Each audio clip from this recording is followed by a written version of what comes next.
It's been a while. Progress is being made now, though. Let's see, I got the mag drill for my friend. I got this all set up. If you don't know what's going on with these front two frame rails, these two frame rails are off a hair as far as level goes with the rest of the chassis.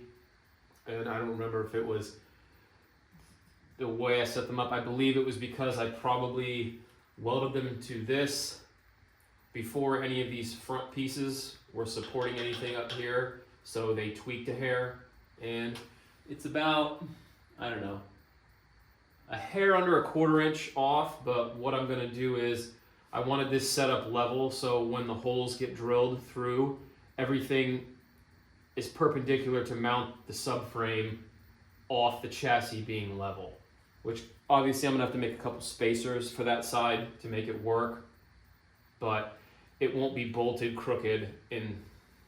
This probably is like way overthinking it, but oh well.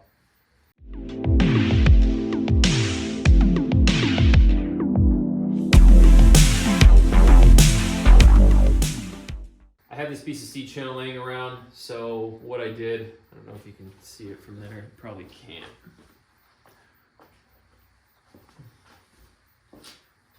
There's a V notched into it right here, and it basically let me straddle these two frame rails, level this thing off, and then I have an area up here to actually punch the hole. This mag drill uses 4 flute cutters, so basically it's got four little cutters on the bottom, and it has a centering pin on here, so that's why I cut this V in here. I can clamp this down, and then I can slide this over, and the centering pin can get dropped on my center punch marks that I have for all these holes. And then that way, this thing is straight, it'll punch a hole right through it, and then I can put my my bosses I had machined to go in here, so that when I bolt the subframe down, it doesn't squish this square tube. So yeah, I guess I'll grab a little step stool here to get up a hair higher than this and punch the first hole.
All right, first side of the hole's done, but now I've got to make sure that slug that popped down in there is out of the way. And yeah,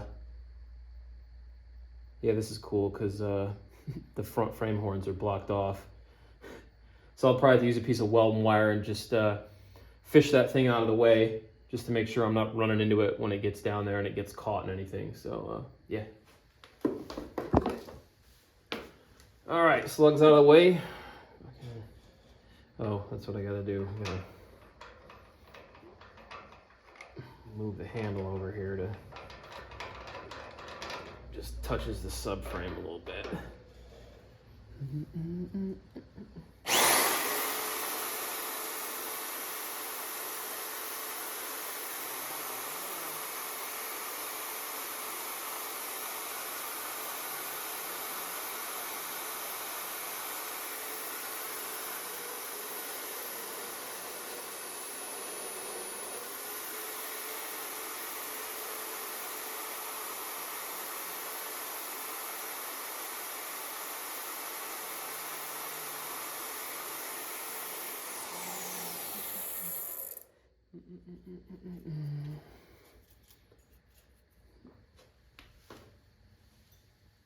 Just give a chance for that cutting oil to run down the bit and get down there, as I can't really stick a brush in there.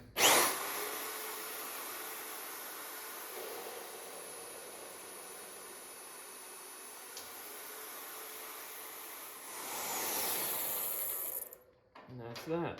First hole done.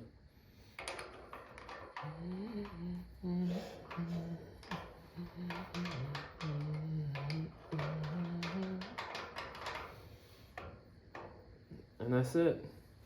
Just have to make sure I get all that cutting oil out of that steel before I tack those, tack my bosses in there. So if you're new to mag drills, it basically has a magnetic base, electromagnetic. So if you're new to mag drills, never seen a mag drill before, they have an electromagnetic base. And it's basically like a baby mill that you can just, as long as you have steel or you have an adapter made. I've seen people use these on aluminum, but you have to make a steel adapter that somehow affixes the aluminum to it. And these things are great for just punching holes in pretty thick steel. They're super nice. So yeah, basically right now the magnet's on and you can, it's not going anywhere. And then as soon as you shut the magnet off, let's see, I'll probably pull this off the front side. So yeah, magnet on, pulling on it. As soon as you release the magnet, it's good to go.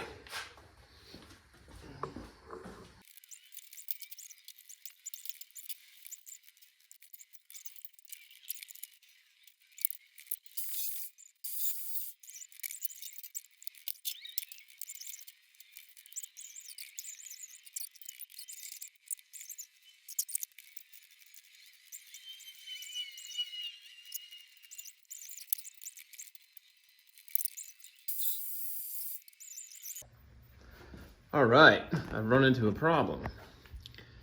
Because this side is spaced up so high, when I run this all the way down,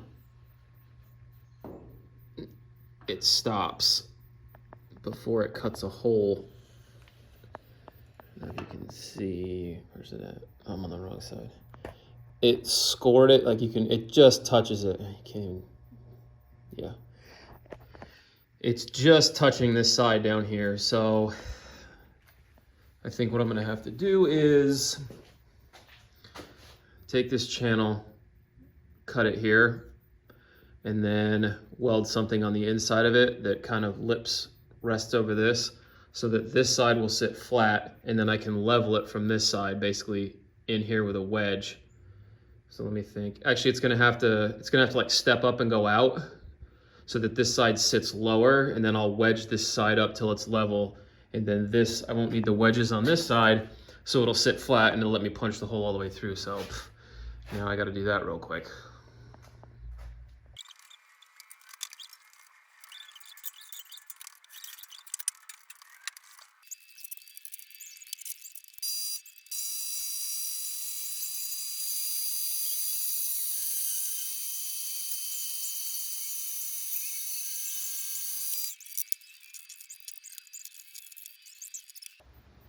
All right, we're all set up flat on this end, and then instead of welding, I trimmed that off, and then I just clamped another piece of C-channel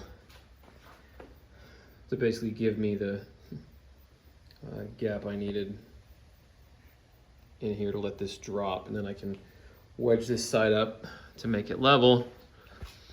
It lets that side sit lower, it levels this side, and now I got just enough room to punch the hole in the other side of that. So I'll continue on now.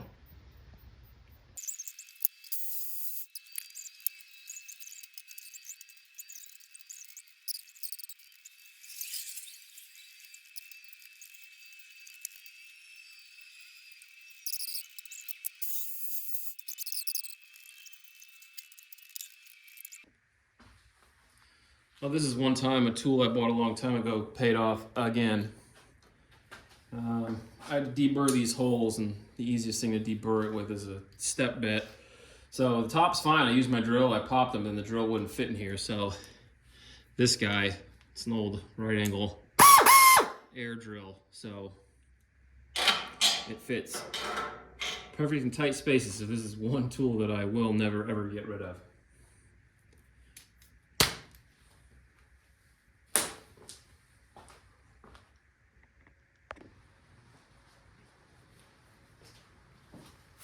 So the next thing is to get all the mill scale off this. I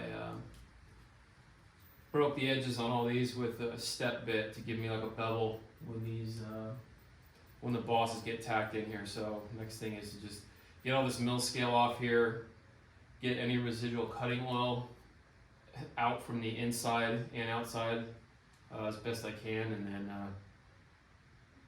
yeah, start tacking in the first boss, and then put everything together and make sure I don't have to maybe clearance one of these holes and move something a hair to get this thing to line up. It's you know, hopefully everything's still where it was, so we'll see.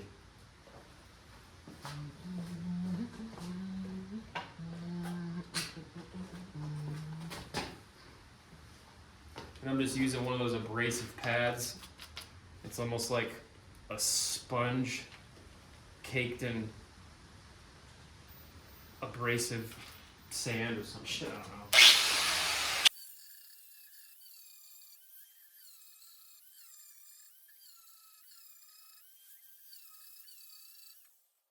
And these spongy abrasive discs do a phenomenal job at getting mill scale off.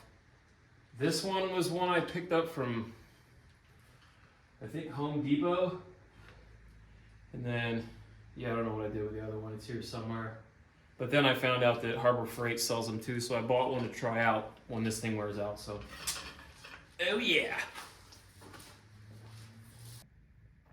All right, so the first two are in. I popped them on the lathe and used a file to kind of knock the edge off to give me a little bit of a valley to weld in.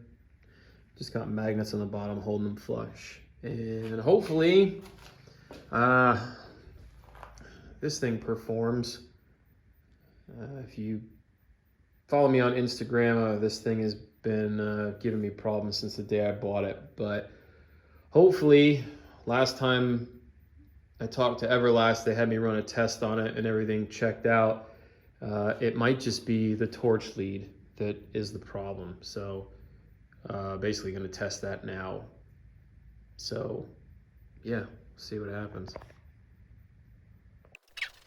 All right, I'm just going to voice over this part because the welder was still acting up because I hadn't had a chance to try out a new torch, because that's pretty much the last thing I had in mind to do before I wanted to put it in a box and send it back to Everlast. But fortunately, the new torch solved the issue, so it was the torch that came with the machine that was giving me all the problems, and now I can confidently go to my shop and want to use my TIG torch again, my TIG welder again, because I would just go out there and just be defeated at the 2 years I've had this thing and it's never worked right. But after talking with them and doing this, I finally figured it out.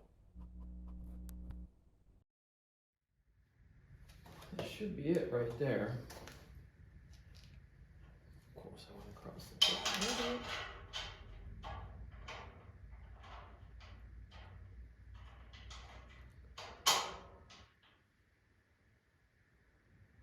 Yeah, it looks like everything lines up pretty good.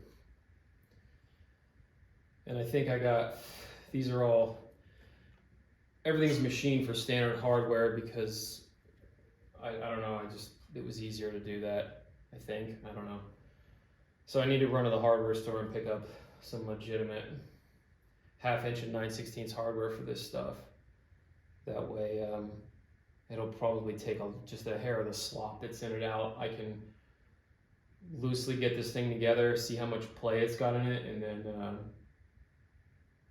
kind of bolt it up and figure out what I need for my spacers that I need to make for these two pads right here. And yeah, that should be it. So I guess I'll tack these two in. Everything looks good, and then go get some hardware. If you watch when I try to arc off with this thing, you'll see it flash a few times and I'll stop, flip my hood up, and it was basically the arc would wander. It wouldn't focus the arc with the foot pedal. And yeah, thankfully I got it figured out. So this is all taken care of. So that video was shot about 2 weeks ago. Since then, it's off the rotisserie. Suspension is on. The radiator is out here. Yeah, so hopefully it's going to be slow going from here on out because winter is right around the corner here, and it just gets super cold in my shop. And even with my heater back there, the issue is the concrete floor, because no matter how much heat that thing pumps out, the floor is still whatever the temperature has been overnight. So, but yeah, it's a rolling chassis. The wheels in the back are the old BBS's, so that's just on there so it can roll around.